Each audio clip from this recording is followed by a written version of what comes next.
Hello, હર મહાદેવ. તમને બધાને એમ થતું હશે કે નરેન્દ્ર કાકા અત્યારે હવે શું બનાવવા બેઠા હશે. તો આ વખતે ગરમી બહુ પડે છે. ગુજરાત જુઓ, રાજસ્થાન જુઓ, મહારાષ્ટ્રમાં પણ એટલી ગરમી છે.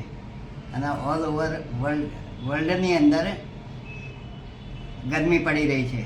તો આપણે ગરમીથી બચવા માટે અને લૂ ના લાગે એટલા માટેની હું સ્પેશિયલ ચટણી બનાવું છું. તો આપણા ઘરેથી જે બધા માણસો કામે જતા હોય, છોકરા છોકરીઓ કે આપણા જે ઘરના મેમ્બરો હોય બીજા બધા, એ લોકો કામે જતા હોય તો આ ચટણી બનાવીને આપશો તો એ લોકોને ગરમીમાં લૂ નહીં લાગે અને બહુ રાહત થશે. અને ફક્ત 1-2 જ મિનિટની આ રેસીપી છે, પણ ફટાફટ થઈ જશે. પણ ગરમીથી બચવા માટે આ તમારે ઉપયોગ કરવો જરૂરી છે.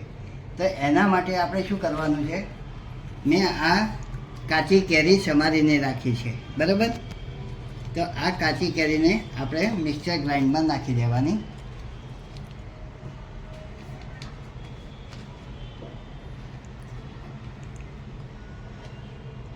આ એક નાની કાચી કેરી લીધી હતી મેં, બરાબર. પછી એક કાંદો લીધો હતો, એના 4 ટુકડા કરીને એને પણ આની અંદર મિક્સરમાં ગ્રાઇન્ડ કરી નાખવાની છે. પછી 2 લીલા મરચાં લીધા હતા, એ પણ આપણે આની અંદર ગ્રાઇન્ડ કરી નાખવાની છે એકસાથે.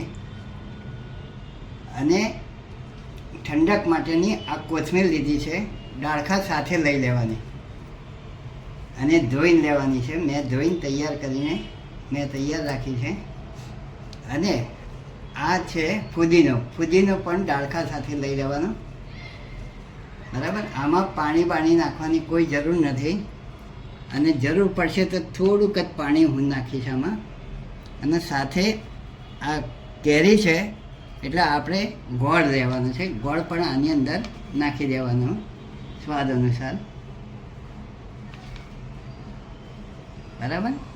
બસ આટલું. હવે આને મિક્સ કરી નાખો અને પછી પાછળથી જે મસાલો કરવાનો છે એ આ મિક્સિંગમાં ગ્રાઇન્ડ થઈ જાય પછી હું તમને બતાવું છું. તો ગ્રાઇન્ડ કરી નાખું હવે, અને પછી હું તમને બતાવું કઈ રીતના જોઈએ, બરાબર. ચલો જુઓ, આ મિક્સર ગ્રાઇન્ડમાં મેં ગ્રાઇન્ડ કરીને આ ટાઈપનું એની લિક્વિડિટી બનાવવાની. હવે તમને એમ થતું હશે કે આની અંદર તો કશું મીઠું મરચું કશું નાખ્યું જ નથી. તો હવે આપણે આમાં મીઠું નાખીશું સ્વાદ અનુસાર.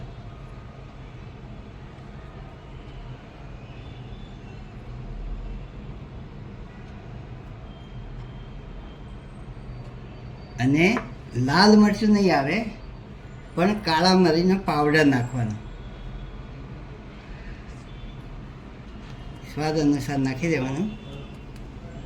કારણ કે આપણે લીલું મરચું નાખ્યું છે એ પ્રમાણે. અને આની અંદર હિંગ નાખવાની, એટલે આપણી ચટણી ઉનાળાની સ્પેશિયલ તૈયાર. તમે આ ચટણી છે ને એ રોટલી સાથે, ભાખરી સાથે, થેપલા સાથે, શાકની પણ જરૂર નહીં પડે એવો ટેસ્ટ લાગશે. તો તમે પણ આ વખતે જે ઉનાળામાં ગરમી પડે છે, અને ગુજરાતમાં તો હવે 46 ડિગ્રી ગરમી પડવાની તૈયારીમાં છે, તો તમે પણ આ રીતે ચટણી બનાવજો. અને તમારા ઘરના મેમ્બરો જે બહાર જતા હોય કે ઘરમાં રહેતા હોય એ લોકોને પણ ખવડાવજો, તો લૂ લાગવાનો પ્રશ્ન નહીં રહે. તો ચલો આ રીતે બનાવજો, બરાબર ને. ચલો ત્યારે, હર મહાદેવ.